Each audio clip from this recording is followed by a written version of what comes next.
রসিকজন বলেন, তারুণ্যের রং সবুজ। আর অদ্ভুতভাবে বাংলা সাহিত্যের অন্যতম কিংবদন্তি তুল্য স্রষ্টা অন্নদাশঙ্কর রায়ের সাহিত্য জীবনের সূচনা পর্বের অনেকটা জুড়েই যেন সবুজের অভিযান। সম্ভবত তিনিই একমাত্র বাঙালি সাহিত্যিক যার নাম ওড়িয়া ভাষা ও সাহিত্যের সবুজ যুগের ইতিহাসে অন্তর্ভুক্ত রয়েছে। কারণ প্রথম দিকে অন্নদাশঙ্কর রায় ওড়িয়া ভাষাতেও লেখালেখি করতেন। তার জন্ম ও বড় হওয়া ওড়িশায়। সেখানে তাঁর সাহিত্য চর্চা শুরু সবুজদল সাহিত্য গোষ্ঠীতে। সবুজ অক্ষর নামের সংকলনে অন্নদাশঙ্কর রায়ের ওড়িয়া ভাষায় লেখা গল্প কবিতা প্রকাশিত হয়েছিল।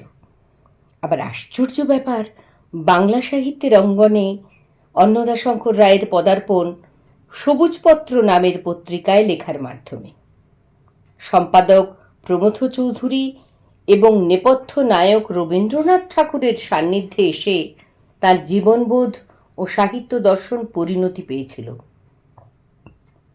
সমালোচকেরা অন্নদাশঙ্কর রায়ের মূল্যবোধ এবং অবস্থানকে ব্যক্তি স্বাতন্ত্র্য বলে নিন্দিত করতেই পারেন, কিন্তু আইসিএসের চাকরির নিশ্চিত প্রতিপত্তি ও মহিমান্বিত আসন থেকে পূর্ণ সময়ের সাহিত্যিকের জীবন বেছে নেওয়ার সাহসকে কুর্নিশ না জানিয়ে উপায় কি? স্বাধীনতার পর সরকারের সঙ্গে সাম্প্রদায়িক রাজনীতির প্রশ্নে মতবিরোধের কারণে চাকরি ছেড়ে দেন অন্নদাশঙ্কর রায়।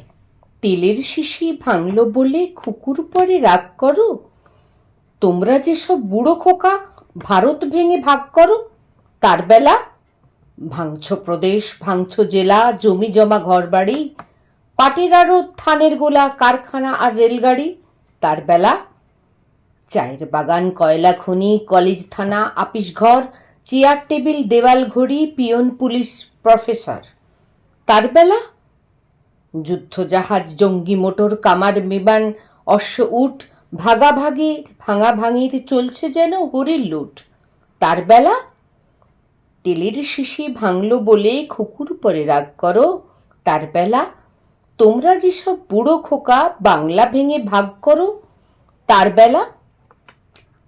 তার বোধ থেকে উঠে এসেছিল এমন শব্দমালা।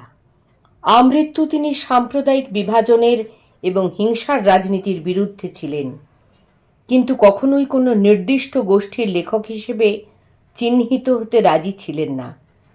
দুঃখজনক হলেও সত্য যে অন্নদাশঙ্কর রায়কে আমরা প্রধানত ছড়াকার হিসাবে চিনলেও তার উপন্যাস, ছোট গল্প, প্রবন্ধ বাংলা সাহিত্যকে সমৃদ্ধ করেছে বারবার। তার রচিত ক্রান্তদর্শী উপন্যাস একটি বিশেষ সময়ের ঘটনা প্রবাহকে ধারণ করে আছে। দ্বিতীয় বিশ্বযুদ্ধের শুরু থেকে আগস্ট বিপ্লব, 50-এর মন্বন্তর, ব্রিটিশ ও কংগ্রেস মুসলিম রাজনীতি, দাঙ্গা, দেশভাগ ও ব্রিটিশের প্রস্থান এবং হিন্দু রাষ্ট্রবাদীর হাতে মহাত্মা গান্ধীর নিধন। তার রচিত সত্যাসত্য উপন্যাস আধুনিক যুগের জটিল জীবনের সমস্যা, সামাজিক, দার্শনিক, রাজনৈতিক মতবাদ, দাম্পত্য সম্পর্কের আধুনিক ধারণা এবং দেশকালের আবহে রচিত।